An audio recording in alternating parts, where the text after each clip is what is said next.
Amen. Um, I thought I would talk to you about this idea of the spiritual life and this idea of growth and change as a measure of growth in the spiritual life. Because I think sometimes when we can get very frustrated with life because it just keeps coming at you, and it never seems to let up. And every time you think you've turned a corner and you're like, okay, I think I'm good, I think I'm stable, I think something happens and it pushes you further than you wanted to go or than you thought you could go. And then you keep asking, why is this necessary? And then we try to get into God's head. Why did God do this to us? And what lesson am I supposed to learn? And then, we start coming up with explanations, and people often will give you lots of good explanations as to why God did something, which, you should never listen to, right? Because they're not God, right? So I'll take a step back. Why God created man in the beginning. God created man because he wanted to just bestow his love on somebody. And so our purpose in life is this movement towards the Father, is the movement towards him, is this restoration of his image and likeness. So we have Adam and Eve created in God's image and likeness, and then they fall. And the whole point of everything we do in the spiritual life is to take us back to that image and likeness. So this is our movement. And, everything we do in the church, the little things we do in the church actually point in that direction. One of the reasons why we face east, in the liturgy, the churches face east, is because that's where the Garden of Eden was created. It was in the east. And so that even just that small gesture reminds us that, that's what we're yearning for, and even the way we fast, we've chosen to be vegan. Well, why is that? We could have chosen to fast a million different ways. We could have said, eat food that begins with A to M, that's the fast, right? But we chose to be vegan because Adam was created as a vegetarian and man didn't eat meat until after Noah. So everything we're doing is with this movement towards this image and likeness of him. And that's the purpose of our life, is to retrieve this image and likeness. So the spiritual life is this relationship that I develop with my Father. And if you think about even, being a parent, that's what we're doing as parents, right? We're making our kids into our image and likeness. We tell them this is good, this is bad, right? When something is good, why would we say something is good? Well, that just means that's something I do that I like. And when something is bad, that's not what I would do or what I like. So we're actually creating them in our image and likeness. And that process is a natural thing, because it's the image of God in us that makes us want to make the image and likeness of others into us. So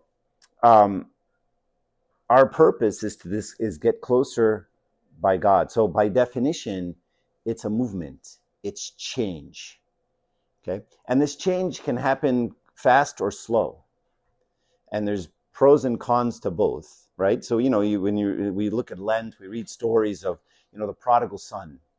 And I don't know how long it took him to figure it out and to change his direction back to his father. It doesn't say how long he was gone. We don't know how many, maybe he was gone for years and his father waited for him. And then we have the story like the Samaritan woman, which I'll talk about a bit more. It's very fast, and that change happened very quickly. So, and when you think about the Samaritan woman, he changed her from a sinner to a saint quite quickly. And this is really important, right? Because this is the truth of meeting Christ, right? When we... Hi, Awuna. Good. When we truly meet Christ, it's very hard to come back the same. You know, there are people who meet whatever, you know, historic figures or inspirational people or very famous people, and it influences them in such a way that they're like, I feel changed by this, right? And this is the reality of us meeting. It's impossible to stay the same. You know, you read about Zacchaeus or the sinful woman. Every time people interacted with Christ and opened themselves up, and this is the key, they come back different, right? And that necessarily has to be the way. There's no way I can really meet him and come back the same, you know. And even, you know, I hope that every time I go and take the Eucharist, every time I go and take communion, every liturgy, I come back a little different, right? Otherwise, nothing happened. And that's the danger of a routine, right? Where I just show up and I come back. You know, I remember sometimes when I was teaching Sunday school when I was younger, I'd ask, you know, one of the kids, I was like, "Oh, did you go to communion today, you know, on a Sunday?" And, you know, did you take communion? And they're like, "Oh, no, wait, did I? Oh, yeah, no, I did." Right? And I'm like, wow, it meant that little to you.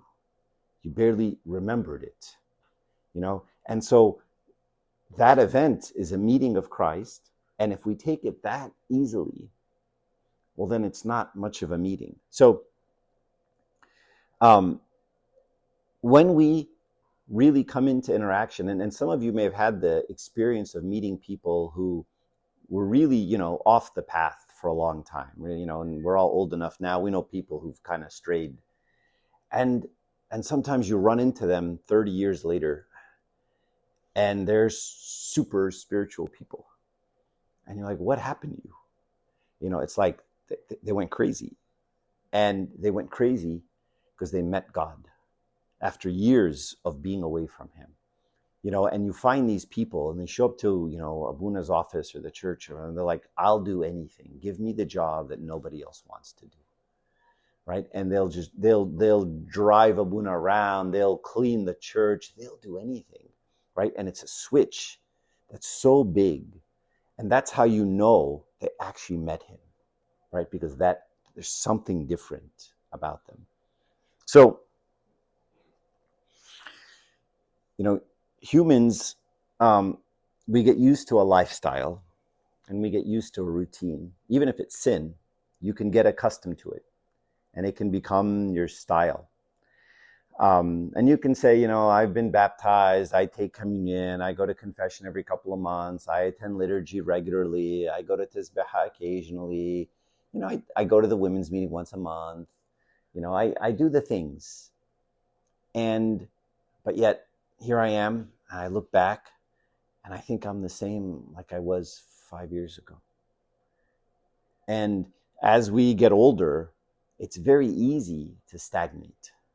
You know, when we were young and, you know, we were going to retreats and we were going to college meetings and life was dynamic and we were change and we'd be excited. And then it just, you know, as you get older, all of a sudden that can become a routine, right? And the thermometer, if you will, you know, the thermometer in the spiritual life is change. That's the measure. And if I'm not seeing change, then I'm not growing, you know? And you know, Saint Maria of Paris has this wonderful quote that I love. It's because it's short and easy to remember. She says, Christianity is either fire or it's nothing, you know? And those are really the options. And the most dangerous place, as you all know, you know, from the book of Revelation, is that lukewarmness in the middle. That's the place where you just don't want to ever be, where you just kind of do the things and you kind of do the fast and you kind of go through the motions, and year passes and another year passes and you're like, gee, I think I'm the same as I was a decade ago. And that's a dangerous place. That's the most dangerous place. It's great to be cold and it's great to be hot. It's better to be cold than lukewarm. At least you know. At least you know, I'm not even trying. I don't care about any of this stuff. We're clear, right? It's the self-medication of my own conscience by saying, well, I go to church, I do the things, it puts us in a dangerous place as a Christian. And so once this change starts, and this is where we, will differ from our Protestant brethren, right? It's a beginning. It's not an end. So once, we have this fire, once the change begins, but then it continues, right? And it doesn't stop the rest of our life. It's kind of like a chain reaction that you just keep going and going and going and interacting with everything. Not an hour, not a day. It's not an emotional state, some moment. And one of the problems we have, I think, in the spiritual life, and I think this idea comes from the world, but we apply it to the spiritual life and maybe, have some cultural reasons, is this idea of all or nothing. And the Christian life isn't all or nothing, and sometimes you'll be talking to someone and they're like, yeah, I'm dieting and I'm working really hard and I'm trying to lose weight. And then they're like, I fell, I had a bite of pizza.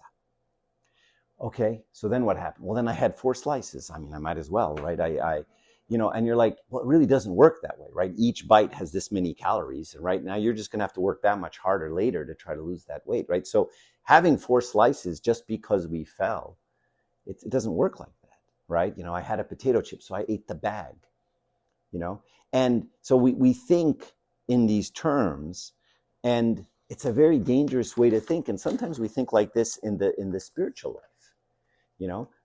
Someone will start, exercising every single day and they'll be on a 30-day streak. And then, someone will say, well, you can't keep that up, right?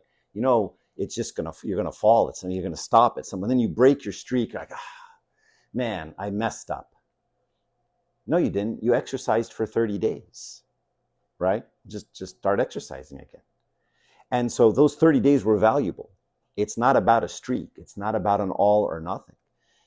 And sometimes we're taught these things. I remember growing up, someone once told me, if you fast Lent for 30 days and you break it on day 31, the other 30 don't count. And what a horrible, horrible thing to tell a child, right? What kind of God is that? What kind of religion is that? Count? What does that even mean?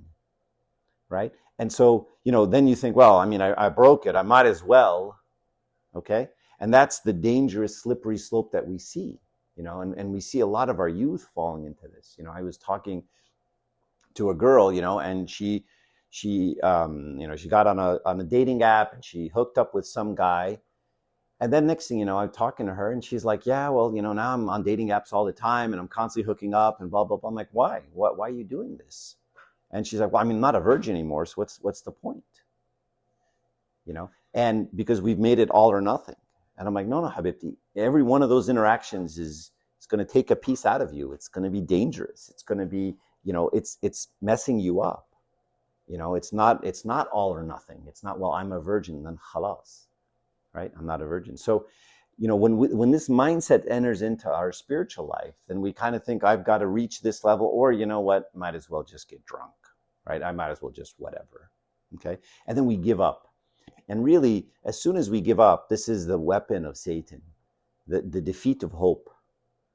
Hope is all we have, right? And once he can break your hope and make you think, well, I might as well, I'm not going to be able to keep this up. You're not going to keep going, right? This is what he does to alcoholics. This is what he does to anyone. The first fight of the alcoholic is, are you really going to stay sober for 35 years? Answer, no. And so you put that in front of them, like, you're never going to take a drink for 30. No, there's no way. I might as well get drunk, right? And so we teach alcoholics, right? No, it's about today, baby steps, one day at a time, right? Don't go there. Okay, so, I was telling someone a story. I was on vacation with another family, and it was during Lent. And I was, we're discussing, and Lois my wife made this banana bread, and I go, this is entirely yummy. It just has chocolate chips, right?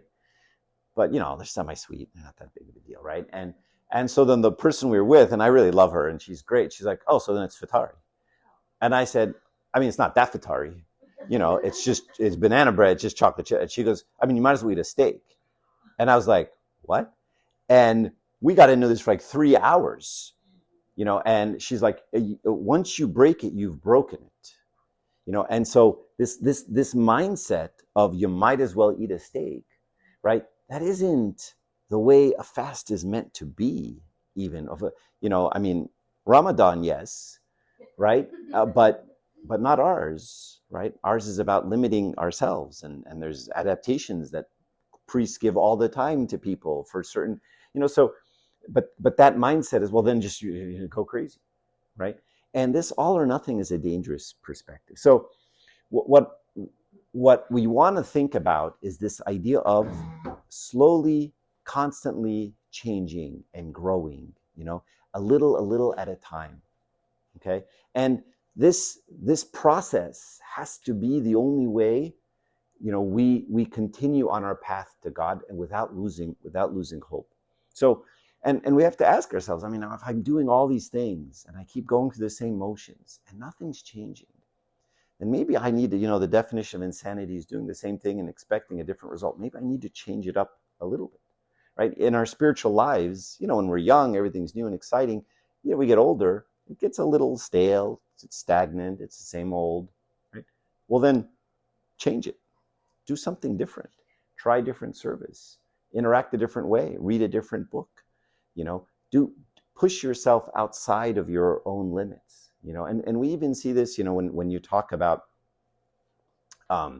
studying, right? If any of you ever used Duolingo, that app that teaches you languages, right? Like one time it'll give you Arabic and then say it in English, and one time it'll give you English and say, now say it in Arabic, and one time it'll make you read it in Arabic, and it'll mix and match the way it hits your brain. Even when you go to the gym and you go to personal trainer, they'll say, if we do the same thing every single day, your body will adapt to it, and then you'll no longer react to that exercise. So you have to keep changing the way you exercise. Well, the spiritual life is very much the same way. I mean, mind, body, and soul, they all work the same way. Right? So if I just continually do the exact same thing, well, then that's the definition of stagnation.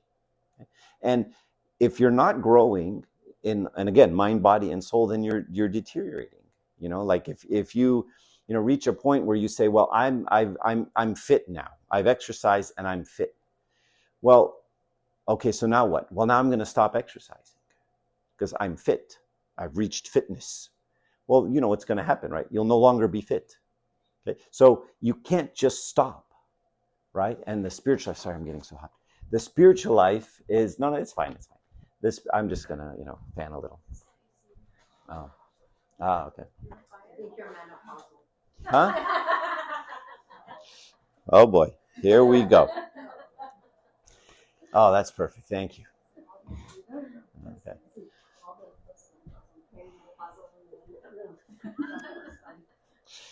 I was listening to a sermon by Abuna Loa, and he was kind of making this point. He says, if you go to the second grade and then you go to the third grade and you go to the fourth grade and you get straight A's in the fourth grade, and then you're at the end of fourth grade and you go, yeah, I've aced it. I've made it. I think I'm going to stop now.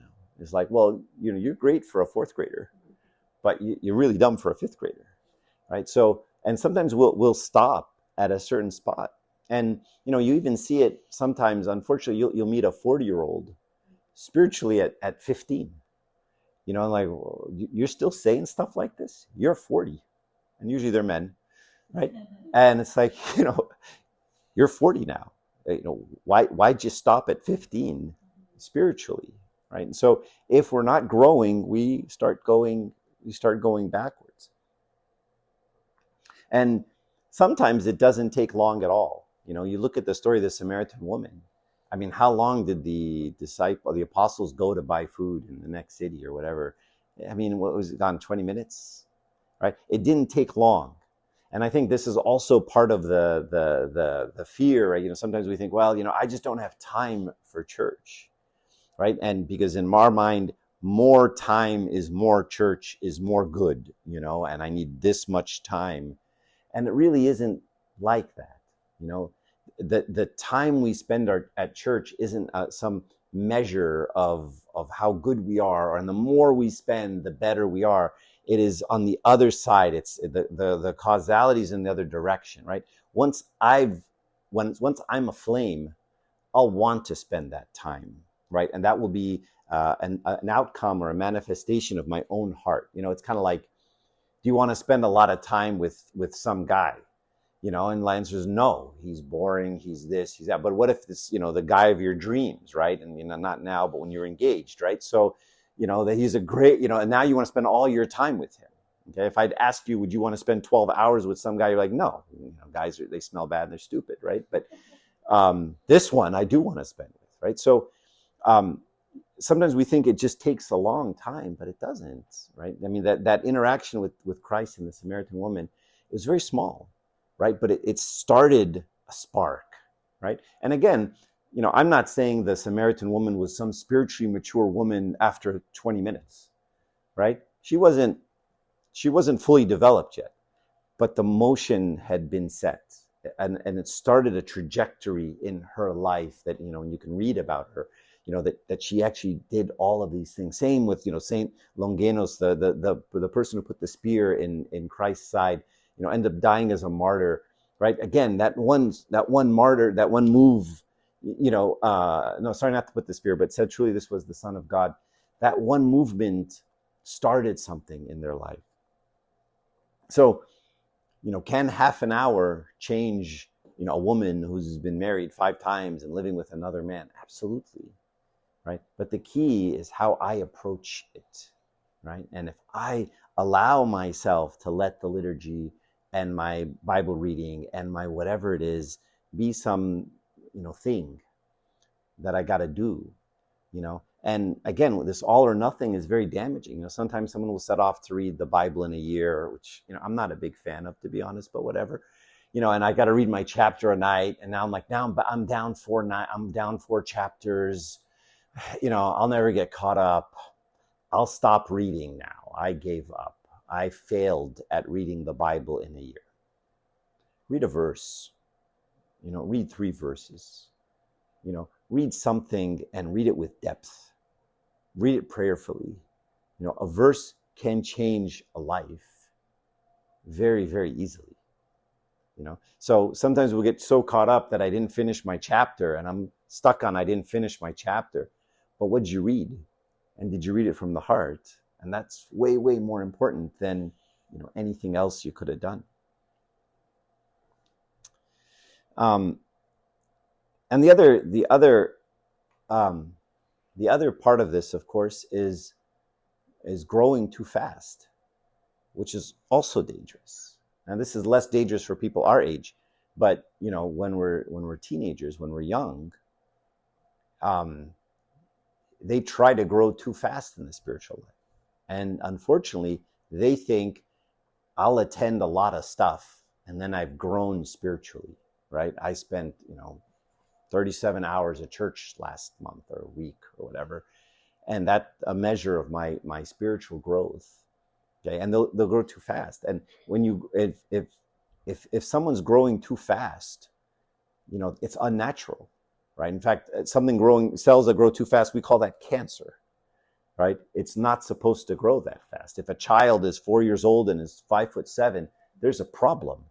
There's something wrong with that kid, right? So you can't grow too fast. So growth has a natural progression, right? Even when you study, we all try to cram, it doesn't work, right? It only works when the best studying is just a little every day, right? The best exercise is a little every day, right? Versus I'm going to hit it really hard at the gym one day and then just be sore for 2 weeks and, do nothing and rip my muscles. So how does this happen? Well, I have to allow God to penetrate. I have to open myself up, really expose myself in prayer, right? And this is not something I do once. This is something I do at every liturgy. This is something I do at every time I read the Bible, right? And not allow anything to become stale. Not allow the prayers to pass and just go, when is this going to be over? But engage every single time. Come away every liturgy, every prayer meeting, every time I read the Bible, every time I read a book, something has to come away a little different, right? And that's what we, how we think about it. We chip away at this old man that's in us. Okay, so how do we do this? is we ask. We ask for this. This is a gift. Growth, Christ touching our life, is a gift. It's something that we have to ask for. And it's something that has to come up in prayer. And when we think about what I pray for, well, I'm going to pray for my kids, and I'm going to pray for the bills, and I'm going to pray for my job, and I'm going to pray for my whatever, pray for my service, and then where is seek first the kingdom of heaven and all his righteousness? Well, that's number 15 on the list of things that I pray for. Okay? And, Christ finishes that very eloquently, like, seek these things first, and all the other stuff, food, water, clothing, will be added unto you. Right? So that should always be just the number one priority in our life. Ask for this growth. Ask for this interaction with Christ. Does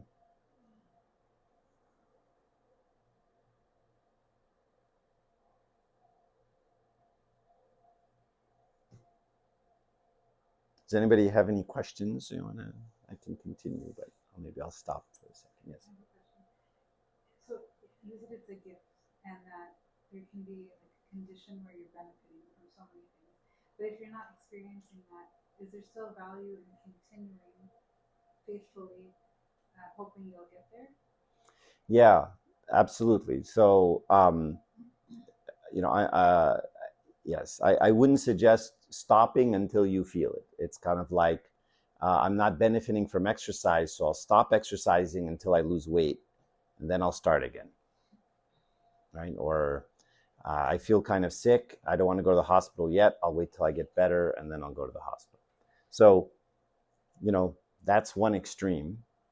And then the other extreme that Christ talked about with the Pharisees was allowing, in Arabic, I don't know how to say it in English, khaddar damirak, like where you drug your conscience and you allow the actions to satisfy you, and you're not looking for the next step. There's a big difference between saying, I'm going to be consistent, and I'm going to be patient, and I'm going to be forbearing, and I'm going to stay in it, and maybe I don't see results, but I'm going to trust the process. Okay. And, again, going back to studying or the gym, right? Maybe I don't see results, but I continue because I know the results are going to come. Okay? But in the spiritual life, the opposite can happen, which is where I allow, I'm not really in the process, but it looks like I am. So in my gym analogy, I'll go to the gym, but I'll stand there, right? Or I'll just kind of, dope the dope at a machine for a while, but I'm at the gym. At least I went to the gym. You did, okay? And it's better than not going to the gym, okay? But you got to do something at the gym, and don't go telling people, I've been to the gym 48 times in a row and I see no results. And that's because I just go and I don't actually engage, right? So we have as Orthodox, especially with all our services, we have the opposite problem, which is you can go to the gym. Gym's always open, and it's always offering services. So you're always going to the gym, and you just kind of hang out, right? And it's like coming to the drinking, the watering hole in an African savannah and not drinking, and we do that. We all come to the well, and we just have a picnic around the well, and we all talk to each other, and we see each other, and no one drinks from the fountain of life, and that's the other extreme that can happen. Do you have a question, or are you just, yeah? It's really hard for me to gauge spiritual growth. Sometimes staying stagnant takes a lot of effort for me to stay where I'm at, because sometimes you face like physical challenges where some illnesses would hold me back from even reading the Bible or going to church every Sunday. And sometimes there's spiritual war at work or with the family, and then you feel growing is so far from, to be attained. So how do you gauge your growth? I might be growing, but I don't really know if I'm growing. Yeah. You know what I mean? Yeah, and I think that's a great question. What is growth in the spiritual life? How do you measure growth in the spiritual life? Any thoughts on this? Is a very common question. Well, and how can it be hidden from you? Can Sure, you not yeah. know? And can you still feel like you haven't? Especially for someone who's hard on themselves, they're gonna say I'm not growing because they see a goal and they feel like they're not even 1 inch closer to that. In the meantime, they're actually growing in their perseverance and then, in their thought process and even switching your mindset and trying to stay positive or go to God for everything. But it's so hard for some people to see that growth. So how do you gauge your growth? Like, how do you know you actually, because going to the gym is tangible. You can see your muscles grow, you can see your body getting physically strong, and things like that. But you can't. How do you gauge that?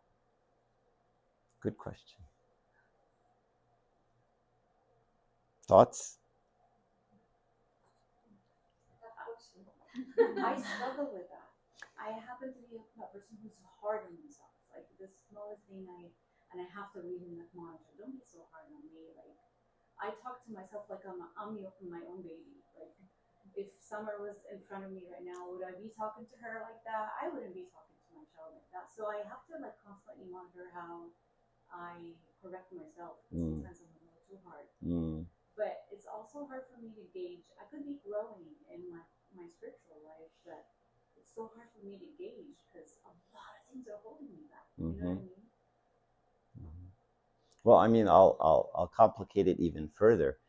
When you look at the way the saints talk about themselves, they sound really like it's really bad.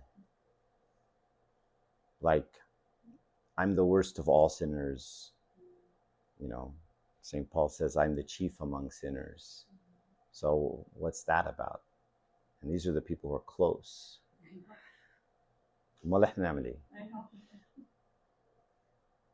And you hear someone like St. Anthony constantly say things like, every day I say to myself, today I will begin my spiritual life.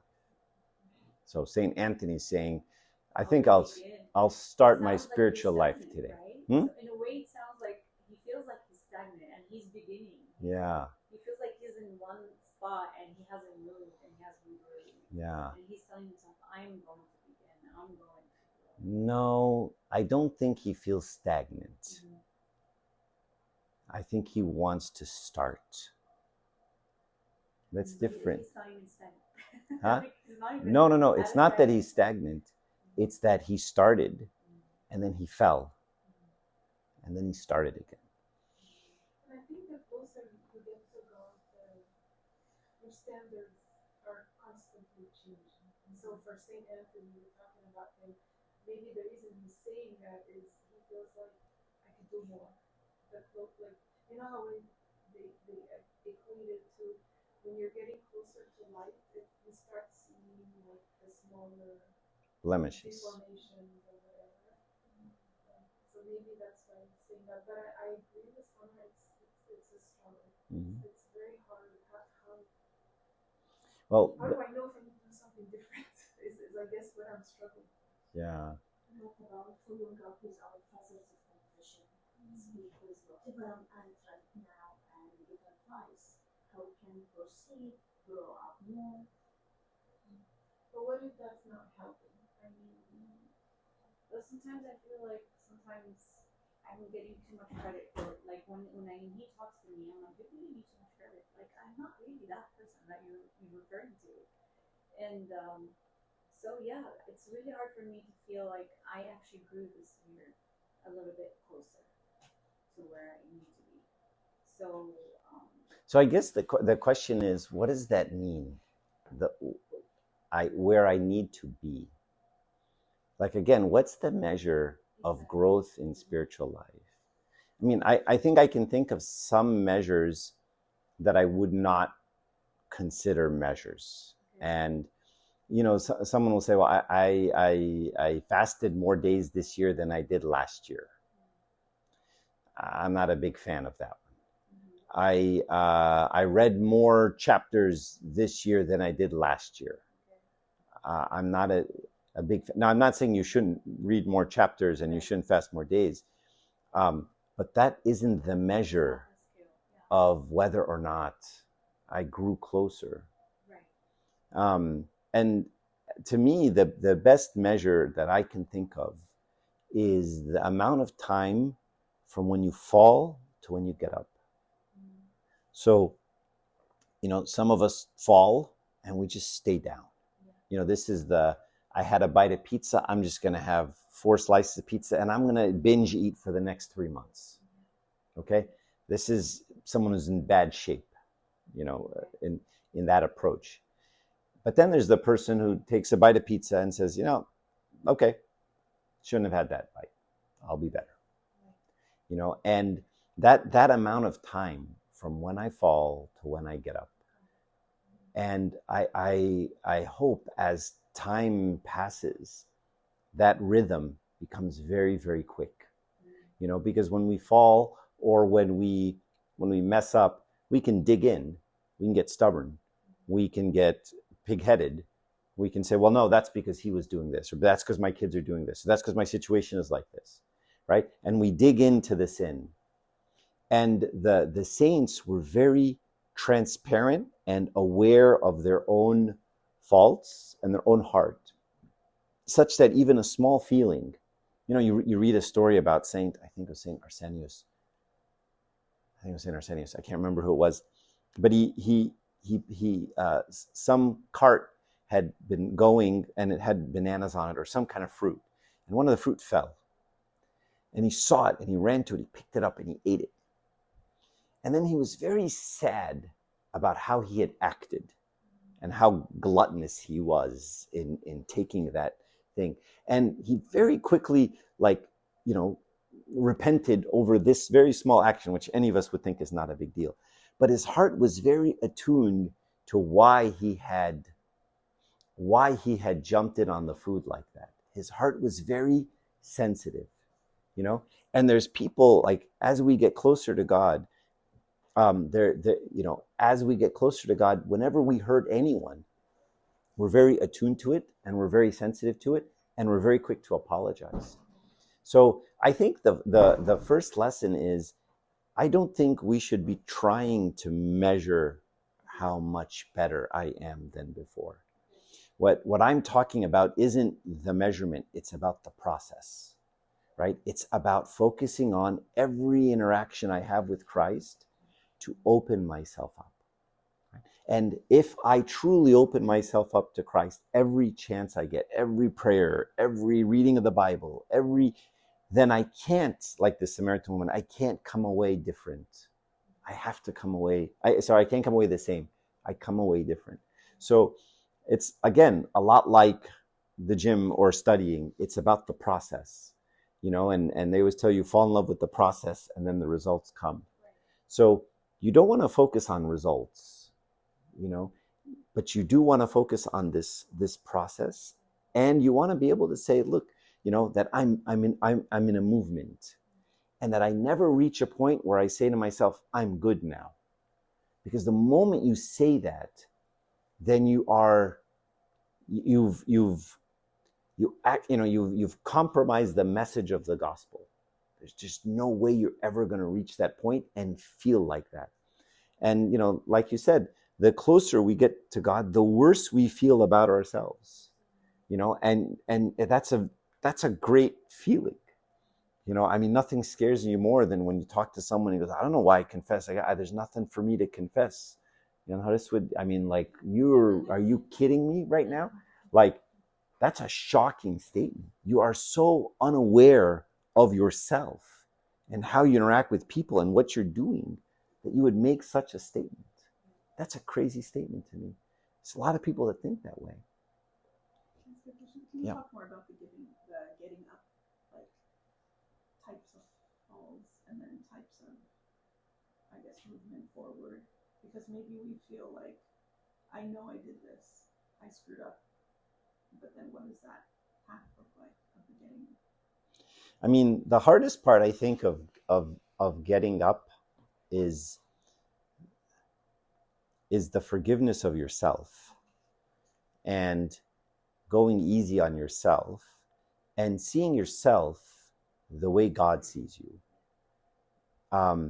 St. Macarius has this great analogy. He talks about a baby that soils itself and how the mom instinctually reacts lovingly to a baby that soils itself, right? And will jump in and say, oh, Habibi, did someone poop? And then she'll go clean, and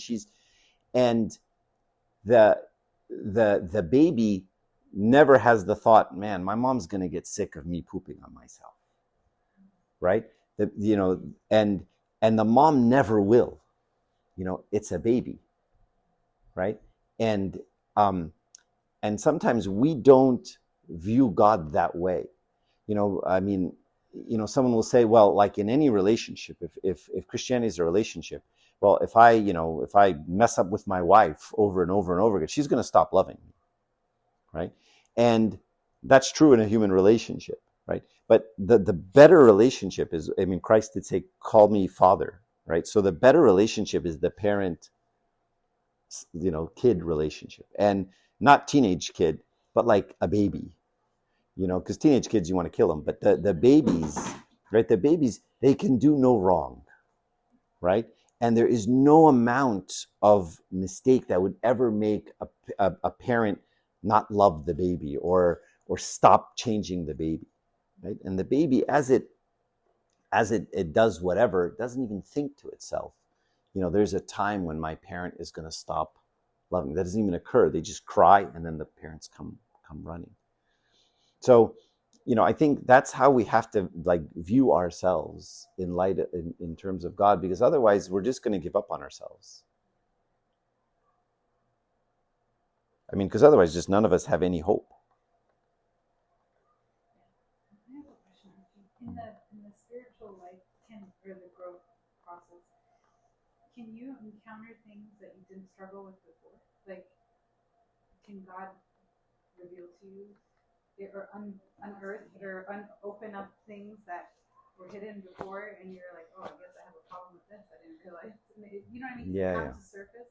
Absolutely. Like things are continuously coming. It's like a if it doesn't stop. Like said, as you get closer to the light, things just get more exposed.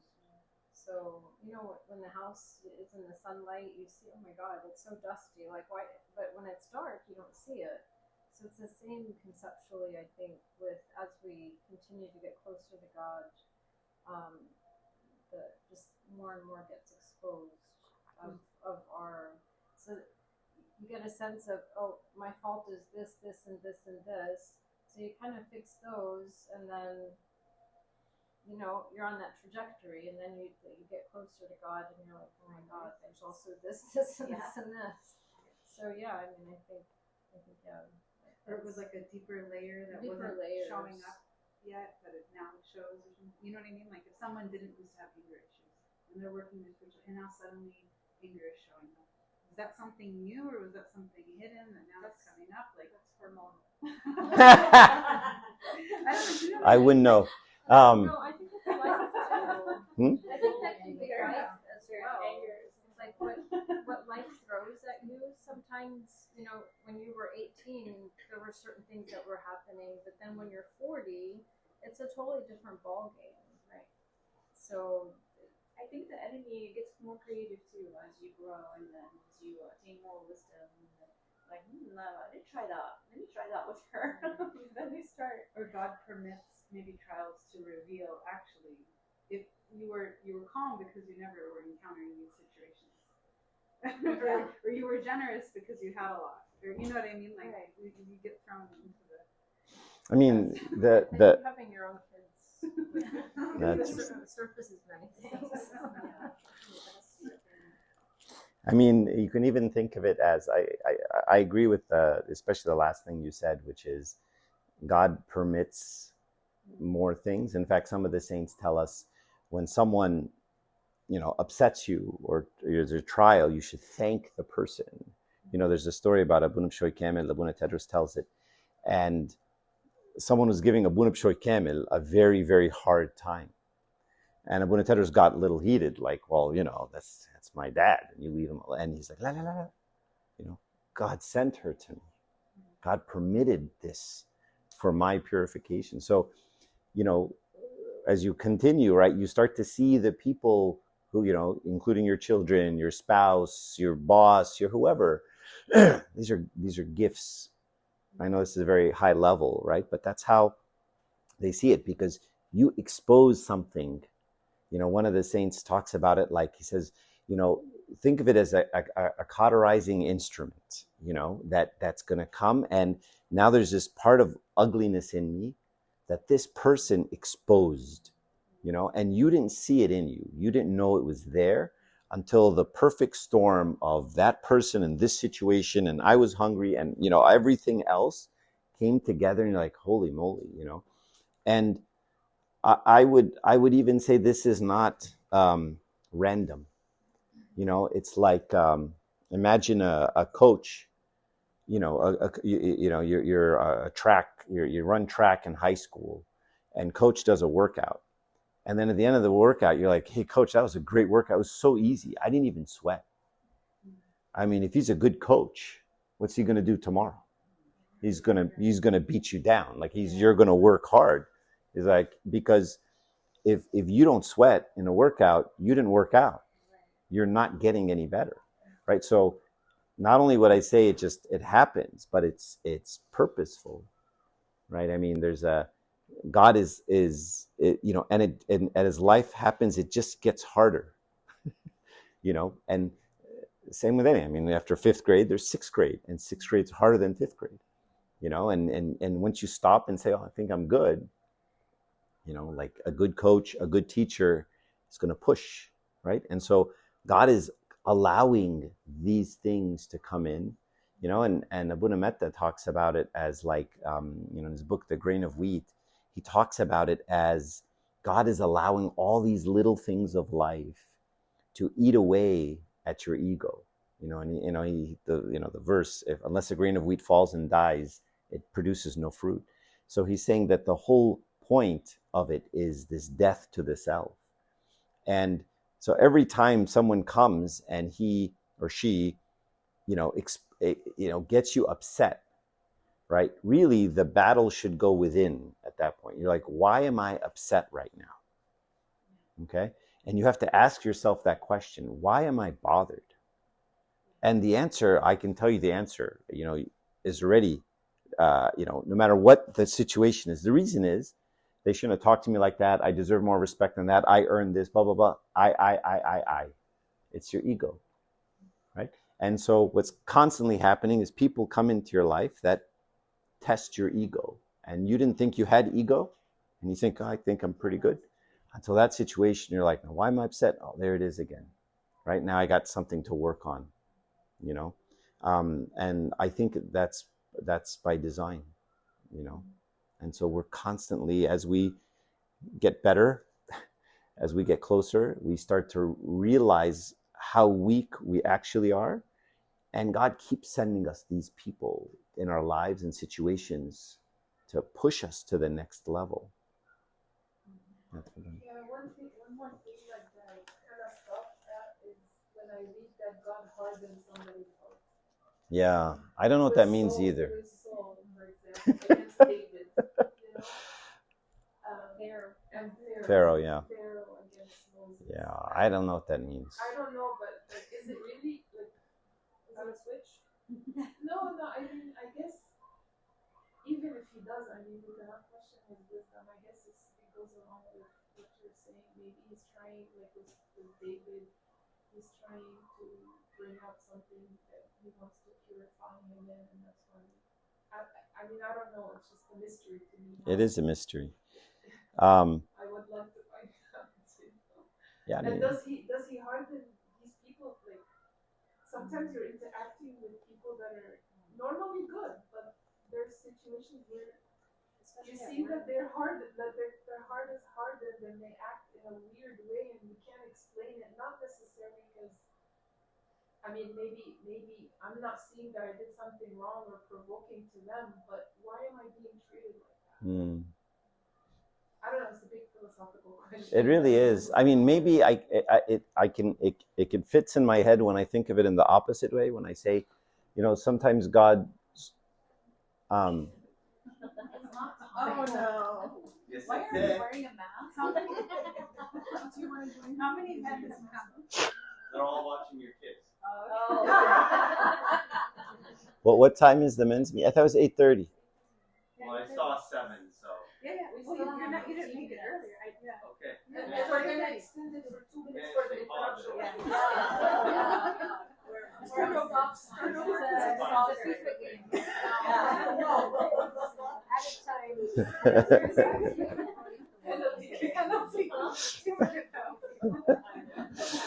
Oh, I completely forgot what I was going to say.